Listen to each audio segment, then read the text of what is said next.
오늘 숨은 기적을 찾아서라는 제목으로 지금 특송을 했던 그 본문 노래 말씀에 맞춰 우리가 같이 은혜를 받고자 합니다. 하나님이 만드신 이 세상은 참으로 아름다운 세계입니다. 자연의 신비함과 경이로움은 언제나 우리에게 감탄과 감동을 선사합니다. 이 광활한 우주, 또 그 가운데 유독 녹색 생명의 빛깔로 빛나는 우리 행성 지구, 또 우리 지구 안에 있는 그 온갖 생명의 오묘함은 창조주 하나님의 위대함을 찬양하게 합니다. 그래서 우주 창조를 기록하고 있는 창세기 1장은 하나님께서 이 세상을 만드시고 참 보기 좋았더라 하시는 말씀, 이 토브를 무려 7번이나 말씀하셨다고 그렇게 기록하고 있습니다. 우리가 사는 세계는 근본적으로 아름답고 귀한 세계입니다. 하나님이 이 좋은 세계를 볼 수 있도록 우리에게 주신 것이 바로 뭐겠습니까? 바로 우리의 눈입니다. 만약 눈이 없다면 하나님이 지으신 이 아름다운 세상을 우리는 사실 제대로 알 수가 없습니다. 귀로 듣기만 한다면, 또 코로 냄새를 맡으면서 이 세상을 파악해야 된다면, 아니면 촉수로 더듬어서 만져서 알아야만 한다면 이렇게 청천연색으로 컬러풀한 세상의 아름다움을 알기는 힘들 겁니다. 눈은 하나님이 선물로 주신 것 가운데서도 굉장히 귀한 선물입니다. 생물학자들도 진화론적으로 이 가장 고도로 발달한 기관이 우리의 눈이고, 또 사실 자연 발생적으로 나타나기 참 어려운 그런 놀라운 산물이라고 인정을 합니다. 눈은 정말 우리에게 중요한 도구입니다. 동서고금을 통해서 그래서 눈으로 직접 보아야만 확실히 알 수 있다고 생각을 많이 했습니다. 우리 잘 아는 말 있죠. 백문이 불여일견이다. 100번 듣는 것보다는 한 번 보는 게 낫다. 우리 동양에서 그랬는데 서양 사람들도 마찬가지인 것 같아요. 그래, 내가 본다 하는 말이 내가 안다라는 말입니다. I see 그러면 그래, 본다, 안다 그렇게 되거든요. 그래서 눈은 최종적으로 확실하게 알 수 있다라는 것을 나타내는 그런 보증하는 도구가 되었습니다.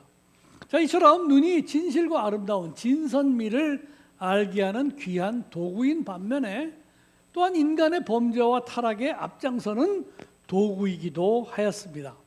인류의 첫 범죄인 아담과 이브의 그 선악과 사건을 보면은요, 처음에 어떻게 시작하는지 잘 아실 겁니다. 보암직도 하고 먹음직도 하고 한 유혹에서 우리의 인류의 타락이 시작되었습니다. 마치 아름다웠던 계명성 루시퍼 천사가 하나님에게 반역을 하고 나서 악마의 괴수가 되었다는 전설처럼 우리의 눈도 선한 목적을 잊어버리게 되면은 타락할 때는 날개도 없이 끊임없이 추락할 수 있는 도구가 됩니다. 현대사회는 모든 것이 풍요로운 시대입니다. 먹는 것, 입는 것, 이 모든 것이 넘쳐나는 세상에서 특히 보는 것이 풍요로운 세상입니다. 집집마다 텔레비전이 있죠. 컴퓨터가 있죠. 온 국민은 핸드폰을 들고 다니면서 열심히 뭔가를 보고 있는 세상입니다.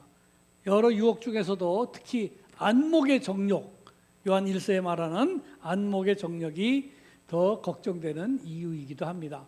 갓난아기들이 목도 채 가르기 전에 엄마하고 눈도 마주치기 전에 벌써 화면에 노출이 됩니다. 동화를 읽어야 될 아이들의 순수한 마음이 이상한 동영상을 찾아보는데 지금 호기심을 발휘하고 있는 그런 무서운 세상입니다. 눈은 우리가 가진 최고의 장기이지만 동시에 최악의 도구가 될 수도 있습니다. 예수님께서 마태복음 5장 29절에서 하신 말씀, 우리가 다시 한번 심각하게 생각해야 되는 그런 시대를 살아가고 있습니다. 세 번역으로 읽을게요. 내 오른 눈이 너로 하여금 죄를 짓게 하거든 빼서 내어버리라. 신체의 한 부분을 잃는 것이 온몸이 지옥에 던져져 보는 것보다 더 낫다. 이렇게 말씀하셨습니다. 소비 전성 시대입니다. 물질 만능 시대입니다. 그래서 요즘 세상에는 이 안목의 정력이 끊임없이 우리를 유혹합니다. 어느 장로님 부인이 옷 사기를 굉장히 좋아하셨다고 그래요. 그래서 오늘도 나가서 옷이 많은데도 또 비싼 코트를 하나 사갖고 왔습니다. 장로님이 막 꾸지람을 합니다. 아니 여보 이렇게 또 물건을 사오면 어떻게? 사탄이 물건으로 유혹할 때는 말이야, 사탄아 물러가라 그렇게 말하라고 그랬잖아요. 부인이 말을 합니다. 아유 저도 그랬죠. 사탄아 물러가라 그랬더니 사탄이 제 뒤로 물러는 갔어요. 그런데 하는 말이 와우 뒤태가 더 멋있는데 이러는 바람에 또 샀지 뭐예요. 정말 요즘에는 앞모양뿐만 아니라 뒤태라는 말까지 만들어서 소비를 유혹하는 그런 세상입니다. 볼 것이 홍수처럼 넘치고 보기 좋은 유혹이 바다같이 범람하는 우리 생활에서 오늘 본문은 새로운 도전을 던져줍니다. 오늘 본문은 눈에 보이지 않았던 기적에 관한 이야기입니다. 눈으로 보아야만 확실히 알 수 있다고 믿는 우리들의 고정관념에 도전을 주는 기사입니다. 성경에는 많은 기적 이야기가 나옵니다. 사랑하는 성도 여러분, 성경이 기록하고 있는 그 많은 기적에 관한 기사, 그것은 그저 옛날에 먼 옛날에 있었던 그런 일들을 기억하기 위해서 적어놓은 기록이라고 생각하지 않기를 바랍니다. 전능하신 하나님의 섭리와 은혜로 일어났던 그 기적들은 오늘도 살아계신 하나님의 간섭하심과 은혜로 오늘도 내일도 우리에게 일어나는 살아있는 기적이기 때문에 성경에 기록된 것입니다. 오늘도 어디서인가 하나님은 눈먼 사람을 눈뜨게 하시고 귀가 먹은 사람을 귀가 열리게 하시고 그 다음에 죽어가는 사람을 살리시고 억울한 자를 출애굽하도록 도와주시며 가난한 자의 빈 밥그릇을 채워주시고 심지어 500여의 큰 기적을 우리에게 베푸시는 줄로 믿습니다.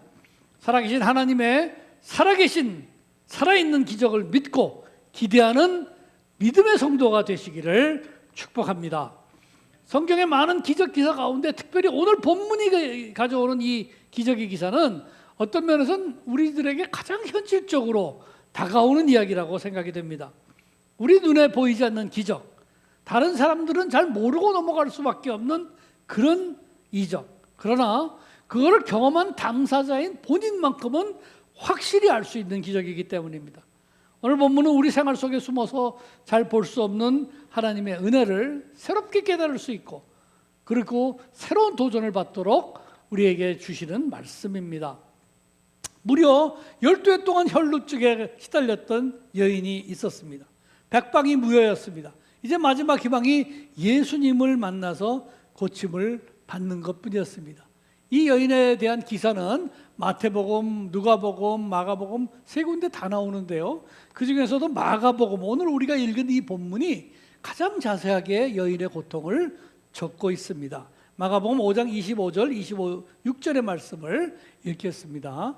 12회를 혈루증으로 알아온 한 여자가 있어 많은 의사에게 많은 괴로움을 받았고 가진 것도 다 허비하였으되 아무 효험이 없고 도리어 더 중하여졌던 차에 이렇게 말씀을 합니다. 분명한 그림이 벌써 그려지는 상세한 묘사입니다. 12년 동안 혈루증으로 많은 고생을 했던 여인입니다. 흔히 병은 자랑해야 빨리 낫는다 하는 말씀 아시죠? 내가 어디가 아프고 그래야 사람들이 옆에서 그 증세는 이런 약이 좋아요. 또 어떤 의사가 좋아요. 용해요. 이렇게 말을 해줘서 빨리 나을 수 있거든요. 그런데 차마 우리가 내 병이 이거다 말하기에 부끄럽고 좀 꺼려지는 병도 있습니다. 여러분들 딱 그러면 어떤 생각이 딱 나시죠? 예? 그 병.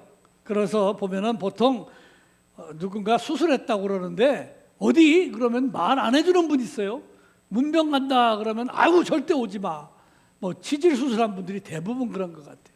그런데 사실 이 여인이 당한 고통, 이 혈루증은 그것보다 훨씬 더 수치스럽고 심각한 병이었습니다.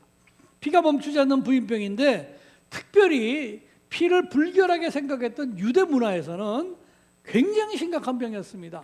레위기 15장을 찾아보시면 레위기 15장 전체가 혈루증 유출병에 대한 이야기로 가득 차 있습니다. 그렇게 규례가 많았습니다. 레위기 15장 1절부터 5절까지의 말씀을 잠깐 읽도록 하겠습니다.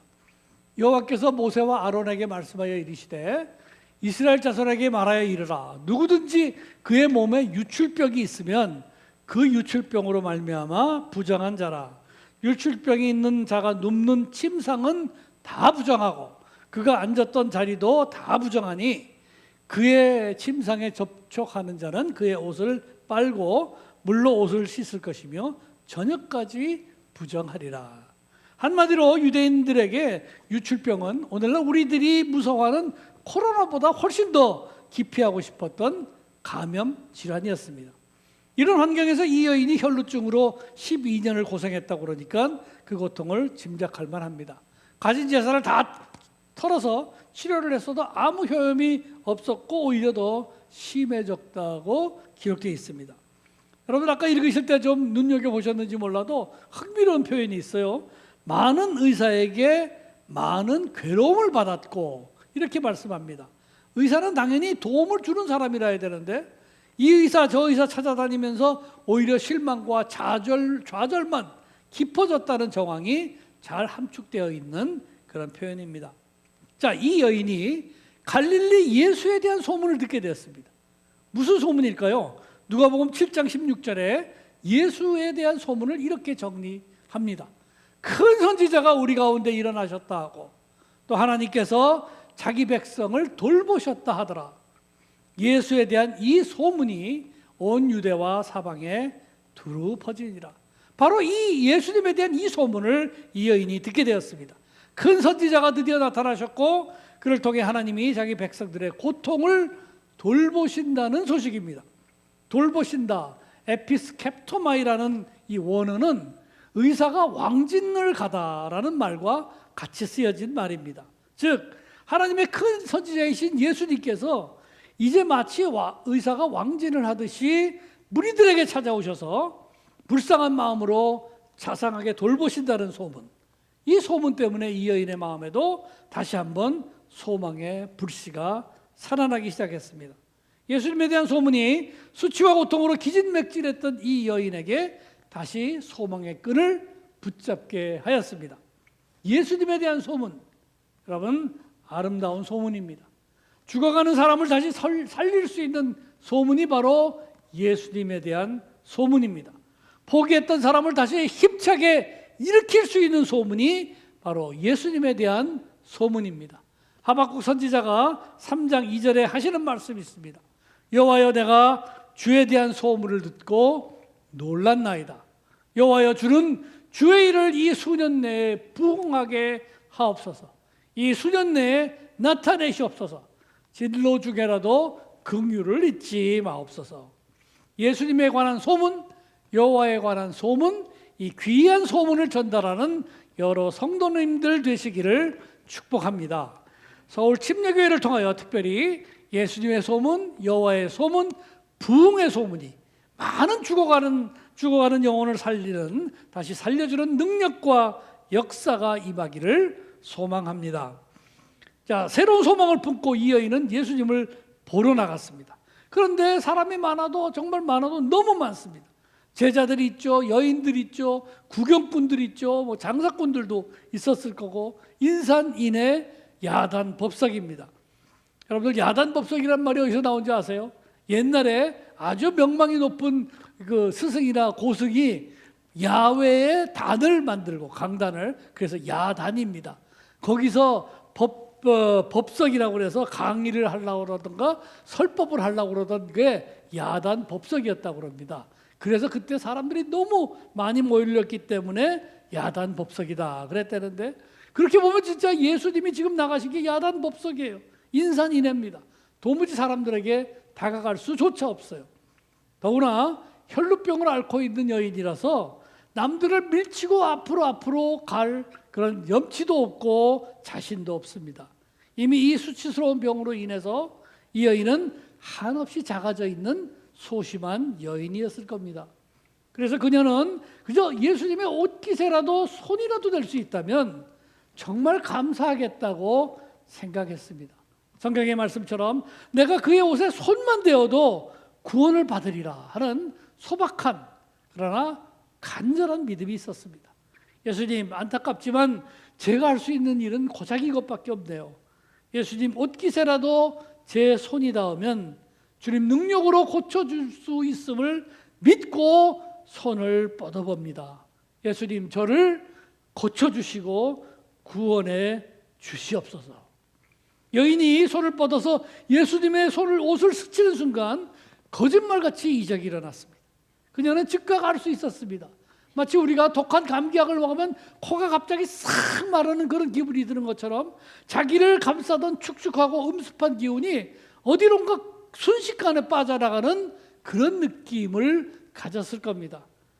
정말 거짓말 같은 순간이었고 마법 같은 느낌이었습니다. 그렇습니다. 모든 기적은 거짓말처럼 이루어집니다. 설마 하면서 감히 믿지 못하고 참 어떻게 보면 상상도 못하던 일들이 눈앞에서 이루어집니다. 사도 바울은 고린도전서 1장 25절에 이 말씀을 하셨어요. 하나님의 어리석음이 사람보다 지혜롭고 하나님의 약하심이 사람보다 강하니라. 하나님의 거짓말 아닌 거짓말 같은 약속이 인간의 현실보다 더 강하고 지혜롭게 이루어지는 것, 그게 바로 하나님의 기적입니다.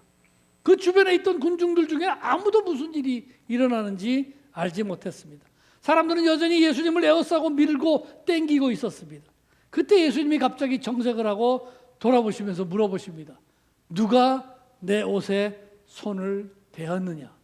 여러분 혹시 작년 1월 달에 교황이 군중을 만나다가 갑자기 화냈던 거 기억하세요? 제가 한번 동영상을 준비했는데 한번 보세요. 재밌습니다. 교황이 말이죠, 저기 손을 팍 잡아당기는데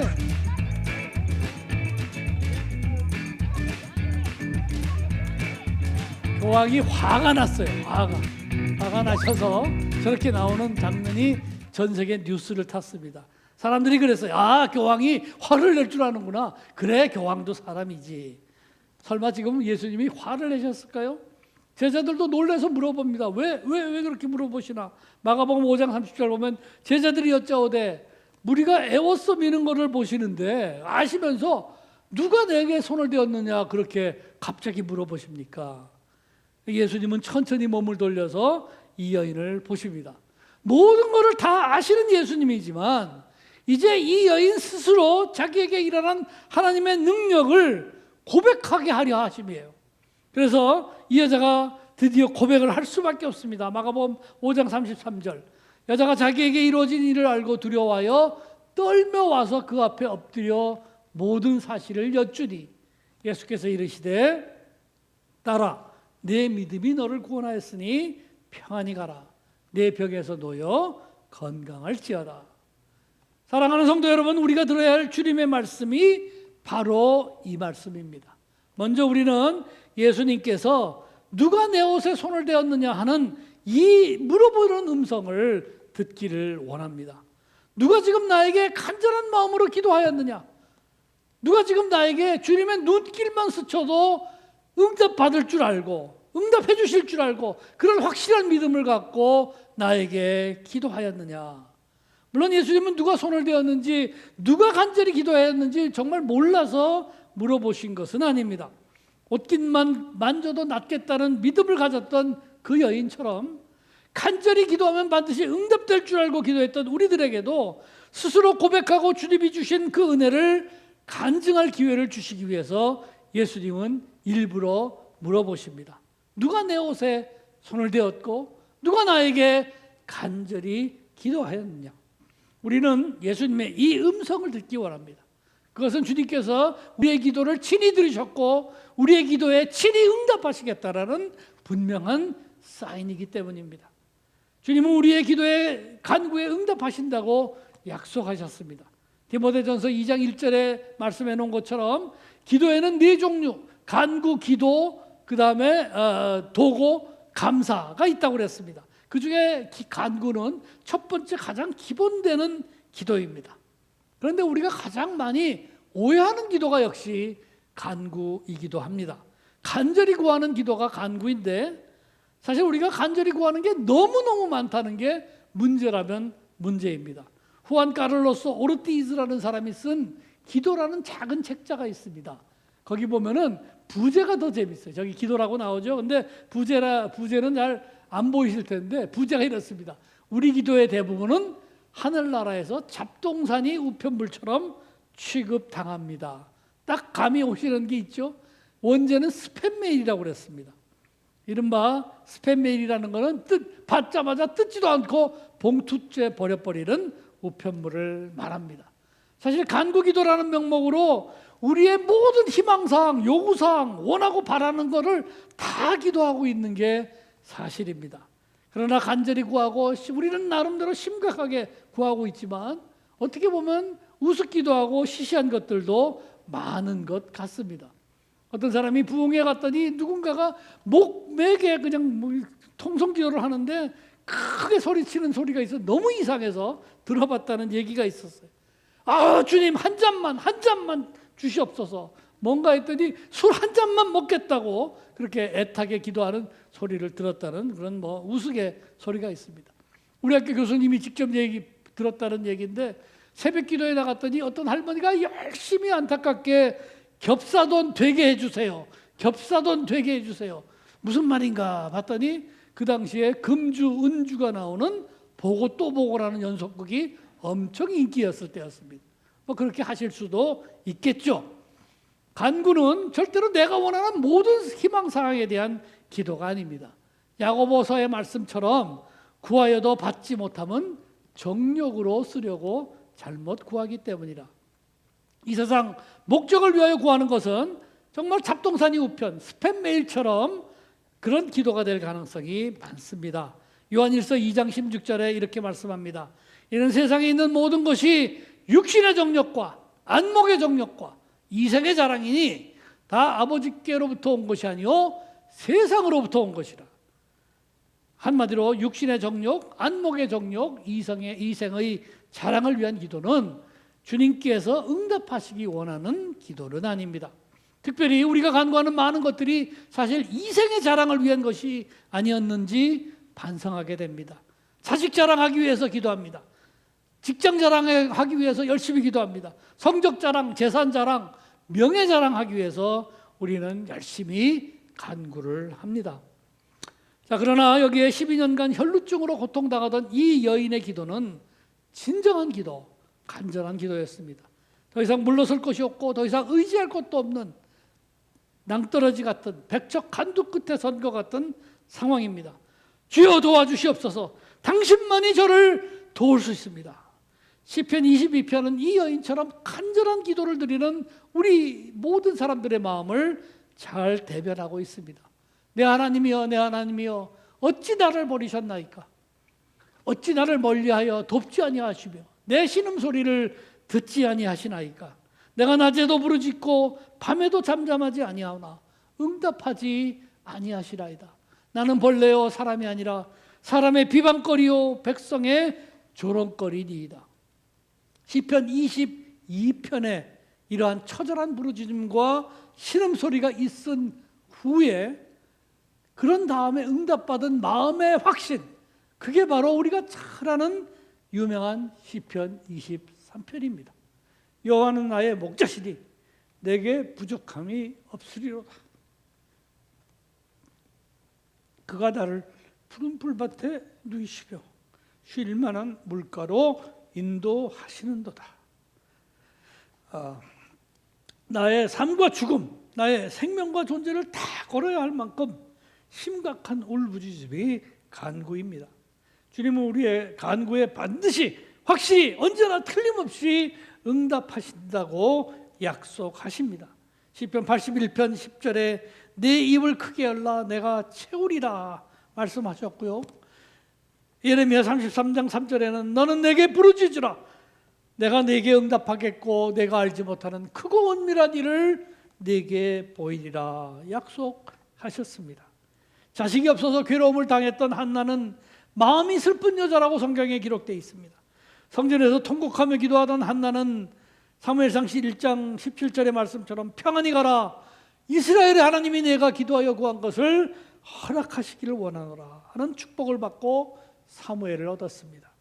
곧 죽게 되리라는 통보를 받았던 히스기야 왕은 심히 통곡하며 하나님께 간구하였습니다. 하나님은 이사야를 통하여 말씀하셨습니다. 열왕기하 5:20장 내가 내 기도를 들었고 내 눈물을 보았노라. 내가 너를 낫게 하리니 내가 3일 만에 여호와의 성전에 올라가겠고 내가 내 날에 15년을 더할 것이라는 하나님의 약속을 듣게 되었습니다.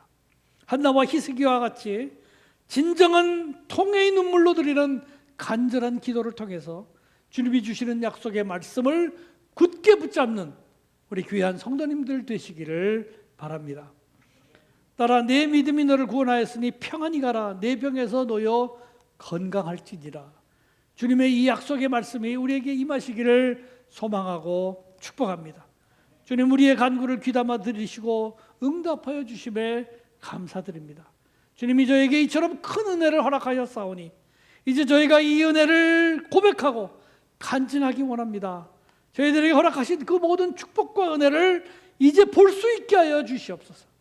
우리 삶에 허락하셨던 많은 은혜, 우리가 미처 깨닫지 못했던 주님의 크고 작은 축복들을 이제 우리가 볼 수 있기 원합니다. 믿음 안에서 우리 마음의 문이 열려서, 마음의 눈이 열려서 우리 삶에 숨어있던 많은 기적들, 주님의 간섭하심을 이제 볼 수 있게 하여 주시옵소서. 누가 내 옷에 손을 대었느냐?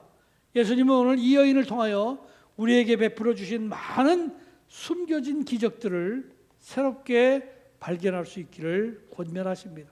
돌이켜보면 우리의 삶도 이처럼 숨어있는 크고 작은 기적들의 연속이었습니다. 우리는 흔히 온갖 수고와 노력을 내가 해가지고 이만큼 이루었다고, 여기까지 왔다고 생각을 합니다. 그러나 못 보던 것을 볼 수 있게 될 때 온통 하나님의 은혜와 섭리로 살아왔던 삶임을 깨닫게 됩니다. 우리를 지켜왔던 숨은 기적들은 과연 무엇일까요? 여러분들 오늘 한번 묵상하시는 가운데 생각해 보시기를 바랍니다. 얼마 전에 넷플릭스에서 2016년에 제작된 Miracle from Heaven이라는 영화를 보았습니다.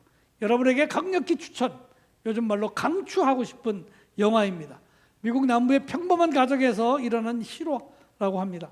열심히 교회 생활을 하고 귀여운 세 딸을 가진 화목한 가정이었습니다. 그런데 갑자기 둘째 딸이 알 수 없는 희귀병에 걸려 고통받게 됩니다. 백방으로 알아봐도 치료가 힘듭니다. 그러는 사이에 가정은 피폐해지고 믿음은 시험받게 됩니다. 갈등과 회의 속에서도 하나님을 의지하고 친구들의 도움으로 겨우겨우 버텨나갑니다. 그러다가 정말 우연하게도 어쩌면 말도 안 되게 우습게도 엉뚱한 사고를 통해서 둘째의 병이 낫게 됩니다. 끔찍한 사고였는데 기적이 되었습니다. 하늘로부터 온 기적. 그래서 제목이 Miracle from Heaven입니다. 그런데 영어 제목을 보면 이 기적이 단수가 아니라 복수입니다. Miracles from Heaven입니다. 여러 기적들이에요. 영화가 끝날 때까지 왜 여러 기적들이라고 복수를 했을까? 스포일러가 될까 봐 자세히 말씀드릴 수는 없지만 이 가족이 여기까지 이겨내고 올 수 있기 위해서는 하나님의 보이지 않는 손길을 통해서 크고 작은 많은 도움의 손길이 감추어 있음을 암시해 줍니다. 우리 삶에 감추어졌던 기적들을 찾아서 새롭게 볼 수 있고 감사할 수 있는 것이 신앙생활의 큰 즐거움 가운데 하나입니다. 우리 눈은 하나님이 지으신 이 아름다운 세상을 볼 수 있게 해주는 귀한 도구이지만 또한 유혹과 시험에 취약한 도구이기도 합니다. 우리는 물리적, 육체적 눈을 넘어서는 제3의 눈이 필요합니다. 바로 신앙의 눈, 심령의 눈, 은혜의 눈입니다. 신앙의 눈, 심령의 눈을 얻게 되면 모든 것이 달라져 보이기 시작합니다. 지나왔던 길에 숨어 있었던 모든 위험과 방황과 방탕이 보입니다. 그리고 그런 위험으로부터 우리를 보호해 주셨던 은혜의 손길이 보이기 시작합니다. 지난날 우리가 범한 방탕과 방황이 있었음에도 불구하고 그럼에도 우리를 지켜주셨던 방탄 보호막이 보이게 됩니다. 심령의 눈이 열리면은 미래 역시 다르게 보이기 시작합니다. 무슨 장애물이 놓여 있을지 몰라 항상 불안과 염려로 가득 찼던 시선이었는데 이제는 태산을 넘어 험곡에 가도 빛 가운데로 걸어가면은 주께서 항상 지키시기로 하신 약속한 말씀 변치 않네. 이 찬송가처럼 자신 있는 믿음의 시선을 가지게 됩니다. 우리 모두의 눈이 열려서 밝은 영안의 시력을 자랑할 수 있는 우리 성도님 되기를 축복합니다. 바울 사도는 고린도 후서 4장 18절에서 이 귀한 말씀을 합니다. 우리가 주목하는 것은 보이는 것이 아니요 보이지 않는 것이니 보이는 것은 잠깐이요 보이지 않는 것은 영원함이라. 우리는 이제 보이지 않는 것, 숨어있는 하나님의 비밀스러운 은혜와 기적을 볼 수 있기 소망합니다. 기적은 기적을 믿는 자에게만 일어난다. 프랑스 속담, 이 속담이 오늘의 결론입니다. 하나님이 주시는 기적을 믿고 우리 삶에 숨어있는 은혜의 기적들을 찾는 우리 귀한 성도님들 되시기를 주 예수 그리스도의 이름으로 축복합니다. 같이 기도하시겠습니다.